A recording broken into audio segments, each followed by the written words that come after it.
Planning a trip and need a place to stay? In this video, I'll show you how to book a room using the Airbnb app on your phone. So let's get started. First, open the Airbnb app on your phone and make sure you're logged into your account. Once the app opens, enter the destination where you want to stay in the search bar. Next, select your check-in and check-out dates, then choose the number of guests. After that, tap on search to view available places. Now, browse through the listings and tap on any property to view details, photos, pricing, and reviews. You can also use filters to narrow down your search by price, property type, amenities, and more.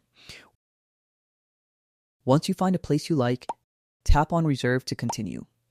Now, review the booking details, including the total price and house rules. After that, confirm your payment method and enter your payment details if needed. Finally, tap on Request to Book to complete your booking, and that's it.